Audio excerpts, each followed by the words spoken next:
Margaret Chun sat in the third row of folding chairs, her hands clutched tightly in her lap as the June sun beat down on the parade ground. She had traveled 800 miles for this moment, watching her son David stand among 200 other Marine graduates at Paris Island. Her heart swelled with pride as she saw him in his dress blues, standing taller and straighter than she had ever seen him stand before. He was no longer the boy who had left home 4 months ago. He was a Marine. The ceremony proceeded with military precision. Names were called, hands were shaken, and families erupted in cheers as their sons and daughters crossed the stage. Margaret clapped until her palms ached, her eyes never leaving David's face. When his name was announced, she stood and cheered louder than she thought possible, tears streaming down her cheeks. Her boy had made it. Despite everything, despite the odds, despite the pain of their past, he had made it. But what she didn't know was that, within the next hour, a complete stranger would recognize something on her arm that would change everything she thought she knew about her past. If you believe in the power of kindness, keep watching, because what happens next will absolutely restore your faith in humanity. After the ceremony, families flooded the grounds to find their Marines. Margaret pushed through the crowd, searching for David's face among the sea of identical uniforms. The South Carolina heat was oppressive, and she rolled up the sleeves of her simple cotton blouse to cool herself. The tattoo on her left forearm, faded with time but still visible, caught the sunlight. She barely noticed it anymore. It had been part of her for 23 years. A hand suddenly gripped her shoulder. Margaret turned to find a USMC Captain standing behind her, his face drained of color. His eyes were fixed on her forearm, on the numbers inked there in black. His mouth opened, but no words came out. Around them, the celebration continued, but in their small pocket of space, time seemed to stop. The captain's voice, when it finally came, was barely a whisper. "Where did you get that?" His finger pointed at her tattoo, trembling slightly. Margaret looked down at the numbers she had stopped seeing years ago. 8 digits. A prisoner identification number from a Chinese labor camp where she had spent 3 years of her life. "I was a political prisoner," Margaret said quietly. "In Xinjiang, a long time ago." The captain's eyes filled with tears. He took a step closer, his voice breaking. "Prisoner 2-2-7-6-8-1-3-4.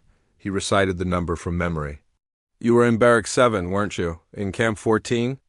Margaret's world tilted.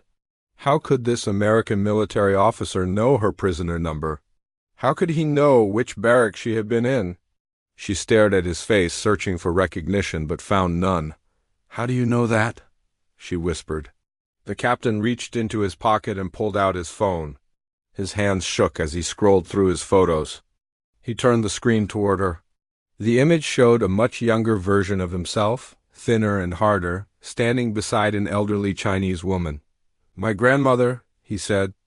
"Li Mei, she was in Barrack 7 with you." She never stopped talking about the young woman who shared her food when she was too sick to move. The woman who sang to her at night when the guards weren't listening. The woman who saved her life. Margaret's legs buckled. A Marine nearby caught her elbow, steadying her. "Li Mei," she breathed. "She made it out?" "Because of you," the captain said, tears now flowing freely down his face. "She immigrated to the United States in 2004. She lived with us until she passed away 3 years ago. Every single day of her life she prayed for you. She never knew your real name, only your number. She wanted so desperately to find you, to thank you. But we had no idea how to begin searching." Margaret covered her mouth with her hand, sobbing. She remembered Li Mei, the elderly woman who had been thrown into the camp for practicing her faith. She remembered sharing her meager rice rations because Li Mei was too weak to eat the moldy bread. She remembered singing old lullabies in the darkness, their voices barely audible above the sound of other prisoners suffering. "She wanted you to know," the captain continued, "that you gave her hope when hope was impossible. That you reminded her that goodness still existed in the world. She said you were an angel in hell." Now, before I tell you what happened next, if this story is touching your heart, please take a moment to like this video and subscribe to our channel. These stories of human kindness need to be shared, and your support helps us bring more hope into the world. And if you've ever experienced an unexpected moment of connection like this, share your story in the comments below. We read every single one. At that moment, David appeared through the crowd, his face bright with excitement. "Mom," he called out, then stopped when he saw her tears. "Mom, what's wrong?" Margaret turned to her son, this strong young Marine, and pulled him close. She looked at the captain, who was smiling through his own tears. "Nothing's wrong," she said. "Everything is exactly right." She had come to watch her son become a Marine, to celebrate his achievement. But fate had other plans. In a crowd of thousands, in a moment that seemed impossible, she had discovered that the kindness she had shown in the darkest period of her life had echoed forward through the years, creating ripples she never imagined. Li Mei had lived. Li Mei had thrived. Li Mei had remembered. And somehow, on this sun-drenched parade ground in South Carolina, the universe had conspired to let Margaret know that her sacrifice had mattered.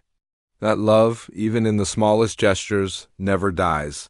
That redemption sometimes comes when you least expect it, in the form of a stranger who knows your number by heart. This story reminds us that every act of kindness, no matter how small, creates waves that travel further than we can ever imagine. Margaret never knew that sharing her food and singing those lullabies would save a life, start a legacy, and eventually come back to her on her son's graduation day. If this story moved you, please share it with someone who needs to believe in goodness today. Hit that like button, subscribe for more stories that celebrate the human spirit, and remember that the kindness you show today might just be the miracle someone remembers for the rest of their life. What act of kindness will you perform today? Leave a comment and let's inspire each other. Thank you for watching, and may you always find angels in unexpected places.